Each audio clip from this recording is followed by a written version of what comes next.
The goblins were chasing the man. It was a group of goblins, some holding axes. Then Suho punched the goblins, and the goblins died. Suho thought that there was no way the Hunter Association would allow a dungeon break to happen at a gate where it could cause a lot of casualties, and wondered what had happened there. Suho said that he needed to first get the people out of there. TL thought that, seeing as the faith of Mistborns didn't exist in his body, the man with the black mask hadn't consumed stardust. His magical power was either equal to Lee Minsung's or a little higher. Suho commanded, "Arise." His goblins were summoned, and he said that he wanted them to help those who were unable to evacuate. TL was shocked upon seeing Suho summon a shadow, and thought that was the authority that used darkness. He couldn't believe there was a human who could use the authority of darkness. If that human was related to darkness, it made sense why he would attack the Hyena Guild and the Stardust Factory to disrupt their plans. TL thought that he needed to hide his presence for now. They mustn't let him realize their existence in this world. An explosion occurred. TL was shocked. Suho thought it was surprising that a truck would fly here out of nowhere, and asked if the kid was all right. A magic beast with yellow eyes appeared. Suho stood in front of it. The magic beast launched towards Suho. The eyes of the magic beast bore the Ataram sign.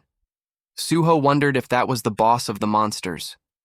Beru said that he sensed the energy of Ataram from the monster.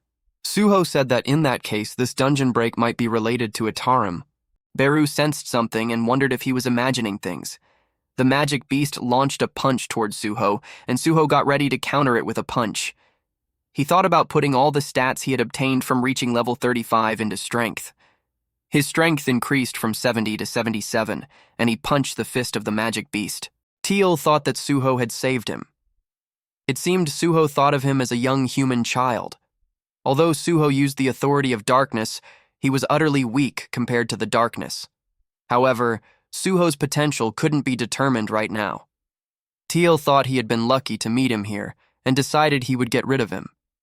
Someone arrived and said that they were late, and suggested ending things quickly. His hand was burning, and he controlled the fire in his hand.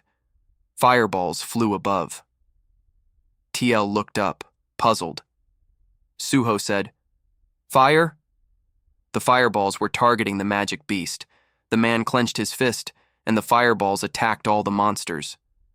Suho thought that fireballs had appeared out of nowhere and were attacking the monsters. It was hard to believe that so many monsters had been killed at once.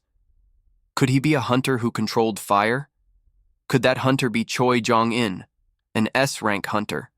Hunter Choi Jong-in said that it was surprising the magic beast had withstood that attack and that it was pretty tough. Then he closed his palm and formed a fire arrow. He aimed at the magic beast and pulled the trigger, targeting its head. The fire arrow pierced through the airport building, leaving a massive hole in the wall. Choi Jong-in said that with that, the situation had been handled. The crowd praised him as the human weapon and thanked him. Choi Jong-in thought he had seen a young child around there. He wondered if the hunter who had fought until he arrived had just left without claiming any credit, and why he would do that. Suho sighed, thinking that he was glad Choi Jong-in had appeared, but he couldn't let his identity be exposed, so he needed to get away for now. That aside, Itarim had always acted secretly without anyone knowing. He couldn't believe they had just attacked civilians in a place with so many people. Were they up to something? The red skies turned blue. TL stood at the window, thinking deeply. He turned, and a small gate appeared behind him. Teal acknowledged the third fragment. The third fragment greeted the second fragment. Teal said that before he handed over this body, he would give a simple briefing. Among the humans, the living organisms of this world, there existed beings who possessed magical powers called hunters. Among the hunters, there were beings known as S-ranks who possessed immense amounts of magical power and needed to be wary of them. There was also a variable in this world. They had to get rid of it. The third fragment told them to stop and said that he would look through the memories after he obtained the body for the rest of the details, adding that the second fragment had completed his duties and would be absorbed by him as planned. Tayo looked serious. The third fragment asked the second fragment what was wrong and whether there was a problem. TL replied that it was nothing, and that he would be leaving everything to him then.